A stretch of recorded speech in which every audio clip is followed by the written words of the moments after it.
Quand j'étais enfant, j'étais dyslexique. Et donc ma question, c'est si un enfant dyslexique, il sera toujours dyslexique. Dans le cadre de mon métier au quotidien, c'est souvent que j'entends que j'ai cette question, hein, que ce soit de la part de parents ou bien de la part de collègues aussi. Est-ce que la dyslexie chez l'enfant bilingue va se manifester uniquement dans une seule langue? Alors, la dyslexie, trouble développemental du langage écrit, affecte le langage et non pas la langue.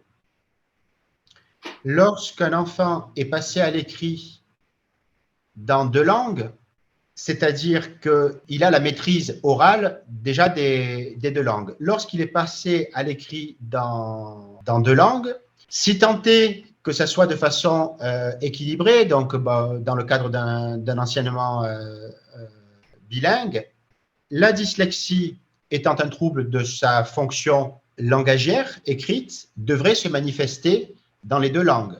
Alors, dans des proportions variables, puisque de toute façon, l'oral également, on est entre adultes, hein, on sait bien que le bilinguisme équilibré, c'est une utopie, hein, c'est un terme théorique, et même à l'oral, on n'a pas la même quantité de mots, la même rigueur lexicale et grammaticale dans chacune des langues que l'on parle, et donc de la qualité de l'oral va découler l'écrit.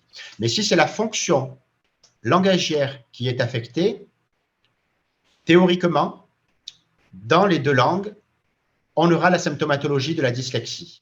En cas de détection de dyslexie chez un enfant bilingue, est-ce qu'on va plutôt s'orienter vers un double suivi? Alors, c'est une pratique qui est commune de considérer que le bilingue ayant des troubles à l'écrit nécessiterait avant tout un orthophoniste maîtrisant la même langue que l'élève, hein, donc ça va être le premier critère de choix, et puisque ça se manifeste dans les deux langues, deux orthophonistes. Bon, il y a eu des travaux là-dessus, il y a eu des soutenances de mémoire là-dessus. Ça part d'une part de la confusion entre langue et langage, le fait de vouloir cette prise en charge-là, oubliant que ce qu'il faut, c'est avant tout que l'orthophoniste soit formé dans les spécificités développementales de l'enfant bilingue. Ce n'est pas sa langue qu'elle doit comprendre, c'est son langage et la façon dont il fonctionne. Parce que si c'est un bilingue de type simultané, elle le prendra en charge comme on prend en charge un monolingue.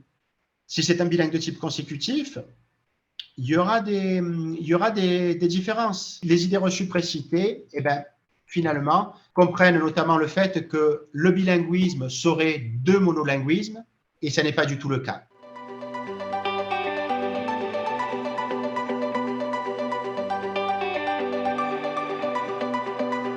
J'ai dit quand j'étais enfant, j'étais dyslexique. Et donc ma question, c'est si un enfant dyslexique, il sera toujours dyslexique, même si dans d'autres domaines. La dyslexie, c'est un trouble primitif du langage écrit. Comme c'est un trouble primitif, on restera avec cette atypie-là, qui est d'ailleurs le plus souvent gênante pour le passage à l'écrit. Et ensuite, pour les années primaires, les années collège, les années lycée, les années d'enseignement général, où la majorité des énoncés sont transmis à l'écrit. Selon la précocité de la prise en charge, la qualité de la prise en charge, des compensations. Il peut avoir compensé efficacement ou pas. Il peut souvent, étant donné, on l'a dit tout à l'heure, qu'il y a un écho affectif important vis-à-vis de l'écriture, autant la lecture que l'écriture, hein. Eh bien, il pourra tout simplement choisir une orientation ou avoir des activités se passant d'avoir besoin de lire des énoncés ou de les décrire à l'écrit. Mais souvent, la compensation, ça est avantageuse parce que ça fait des élèves qui développent d'autant mieux leur oral, ou bien qui, même à l'écrit, vont être plus exigeants avec eux-mêmes. Ils vont compenser finalement cette atypie qui a pu les gêner, en un surcroît de travail et donc dans des capacités de travail importantes. Mais en tout cas, chez le bilingue, le pire qui puisse arriver, c'est un diagnostic erroné, et j'ai plus de diagnostics erronés de dyslexie chez des bilingues que de bilingues dyslexiques qui passent inaperçus.